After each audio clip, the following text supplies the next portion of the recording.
প্রতিবাদ শুরু করেছিল একটি ছোট্ট মেয়ে। সেই প্রতিবাদ আজ শুধু বাঙালি নয়, পুরো ভারতবর্ষ ছাড়িয়ে দেশ বিদেশেও ছড়িয়ে পড়েছে। বিফলে যায়নি তার বলিদান। আজকে তার তুলে যাওয়া একটি ছোট্ট আওয়াজ একটা বীভৎস জোরে আওয়াজে পরিণত হয়েছে। একটা ছোট্ট আগুনের শিখা লেলিহান হয়ে তৈরি হয়ে গেছে। আজকে প্রত্যেকটা বাঙালি, প্রত্যেকটা ভারতীয় প্রতিবাদে নেমেছে। আজকে তারা বলতে শিখেছে, অন্যায়ের বিরুদ্ধে আমরা দাঁড়াতে জানি। অনেক হয়েছে শিরদাঁড়া বেঁকিয়ে দাঁড়িয়ে থাকা, এখন আমরা শিরদাঁড়া সোজা করতে জানি।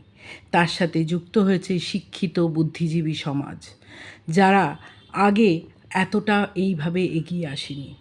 এখন বুঝে গেছে দেয়ালে পিঠ ঠেকেছে, এবার ঘুরে আমাদের দাঁড়াতেই হবে। তাই সবাই রাস্তায় নেমে জাস্টিসের জন্যে প্রতিবাদ করছে এবং জাস্টিস চাইছে। We want justice. কিসের জাস্টিস? শুধু একটি ছোট মেয়ের জন্যে নয়, প্রত্যেকটি মেয়ের।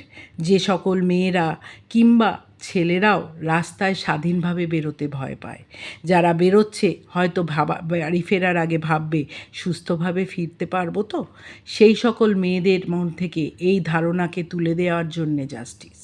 যে সকল নোংরা লোকেরা রাস্তায় ঘাটে মেয়েদের দিনের পর দিন অপমান করছে, গায়ে গা ঠেকিয়ে সুখ পাচ্ছে, সেই সকল লোকেদের চোখ উপড়ে নেওয়া উচিত, ভেঙে ফেলা উচিত তাদের হাত।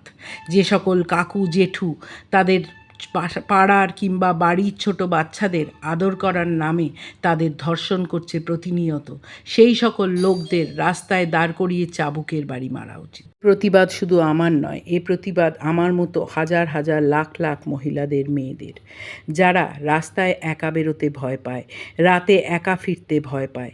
কেন হবে এরকম? সভ্য সমাজে প্রত্যেকটা মানুষ যেন ধর্ষণ বলে যে কথাটি অভিধানে আছে সেটি ভুলে যেতে পারে, এমন হোক আমাদের শাস্তি ব্যবস্থা। প্রত্যেকটা মানুষ কোনো মেয়ের দিকে তাকানোর আগে ভেবে নেয় যে তারাও মা, তারাও বোন। আমি চাই এরকম একটি সভ্য সমাজ। জানি না কত দূর হবে, তবে এ প্রতিবাদ চলছে এবং চলবে। অভয়ার বিচার পেলেও তারপরেও যেন এই প্রতিবাদ চলে।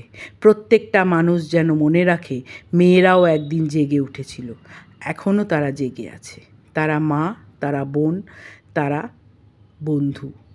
তাই আজকে এইটুকুনি থাক।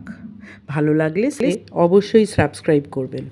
আর বাড়ির প্রত্যেকটি ছেলেকে, পুরুষ মানুষকে শেখান মেয়েদের দিকে একটু সম্মানের নজরে যেন দেখে, রাস্তায় ঘাটে মেয়েদের আর দিনের পর দিন অপমান না করে। তারা যদি আমাদের পাশে থাকে তাহলে পৃথিবী আবার স্বর্গরাজ্য তৈরি হবে। এই সকল পুরুষেরা আজকে শয়ে শয়ে এই প্রতিবাদ অনুষ্ঠানে আমাদের সাথে যুক্ত হয়েছে, তাদেরও আমি কুর্নিশ জানাই। যারা মেয়েদের প্রতি সম্মান রাখে বলেই আজকে আমাদের সাথে কাঁধে কাঁধ মিলিয়ে এসে দাঁড়িয়েছে, তাদেরও আমি নমস্কার জানাই এবং অভিনন্দন জানাই। আমি